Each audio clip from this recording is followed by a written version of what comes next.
Hi everyone, and welcome back to my channel. My name is Mikal and I am a self-taught film photographer and the creator of the HABESHA Project. I produced a solo exhibit for this project in New York City in August 2025, and this work is now available virtually at habeshaproject.com. The word Habesha is a community-oriented word, not unlike Arab, Latinx, Desi, and it colloquially is used to refer to the Eritrean and Ethiopian community. However, its meaning varies widely across individuals and communities, whether people feel like it's a connector and a unifier, or if it's minimizing their ethnic or national identity. So I asked over 20 Eritreans and Ethiopians, do you identify as Habesha? Who is Habesha? For the next 7 weeks, I will be walking through 2 episodes a week of the participant interviews that are part of this project. If you're interested in hearing the full interviews, head over to the playlist on my profile, also linked in the bio, or you can follow along my breakdowns on my Substack. And on that note, let's get into it. Our first participant is Eritrean, born in Eritrea and raised in the Washington, D.C. area. He moved here in 1st grade and didn't speak any English. He was actually the only Black person in his ESL courses. All of his friends growing up were Latino or Black, which heavily shaped how he saw his own identity. He actually heard this word outside of the community first, and then later on from his Ethiopian friends. His family left Eritrea so that he could avoid mandatory military conscription,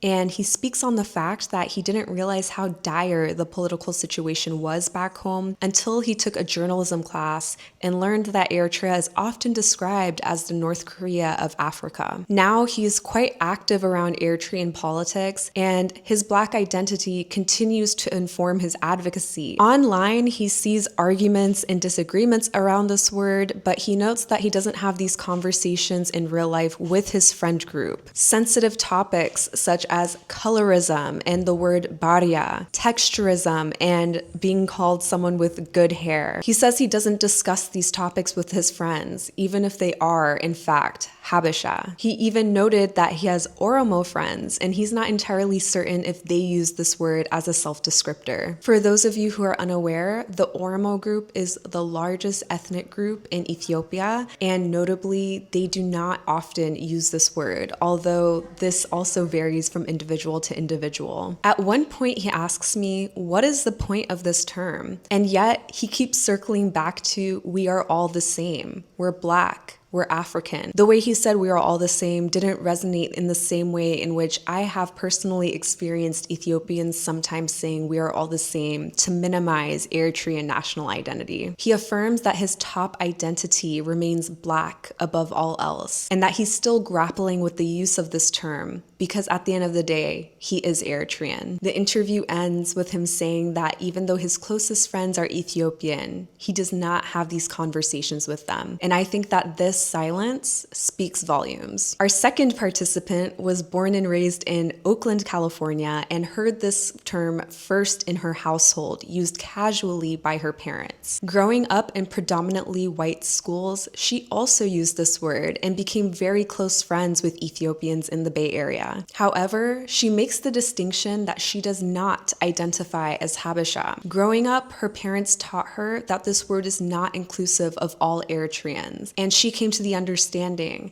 that if this word is only used to describe certain ethnic groups, she did not want to use it for risk of excluding others who she wanted to connect with in both countries. A real-life example that she provided is that when she was in college, her Eritrean and Ethiopian student organization considered calling themselves the Habesha Student Organization, but ultimately did not go with that name, again, because of the exclusivity of the term. The conversation then shifted to how others see us, how her Nigerian friends have explicitly expressed a preference for the phenotype typically associated with Eritrea and Ethiopia. And although she doesn't consider this a fetish, there's something there. Conversely, she noticed that Eritrean and Ethiopian women can also bash or hate on Eritrean and Ethiopian men, which I have noticed on social media as well. And we can't talk about attraction without talking about beauty standards. She highlights the fact that our beauty standards are in fact informed by colonialism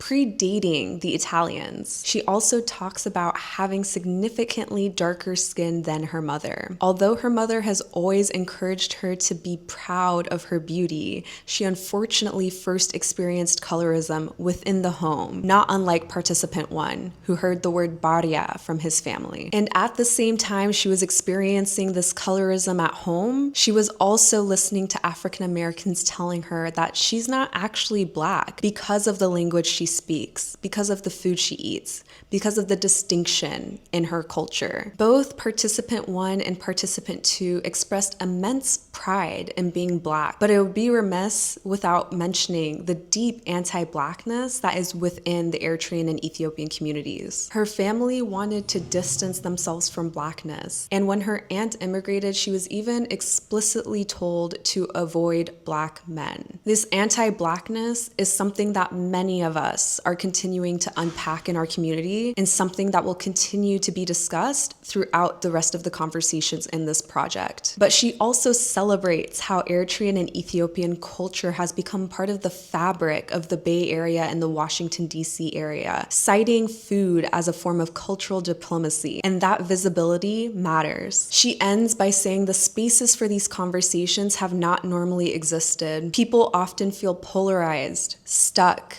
or confused. And I want to note something here, that the conversations I'm having aren't pretending that politics and history does not exist, but they do allow people to show up fully in their pride, in their pain, in their curiosity, and ultimately in their hope for our community's future. So that's it for this week. 2 different perspectives looking to answer the same questions. What does the word Habesha mean, and who does this word represent? Next week, we'll be diving into 2 more interviews, but if you're interested in exploring the exhibit in the meantime, you can check it out at habeshaproject.com. And don't forget, I'll also be sharing breakdowns on my Substack, which will be linked below. Thank you all so much for watching. Let me know your thoughts, questions, if you have a perspective to offer to this conversation, and I'll see you next week.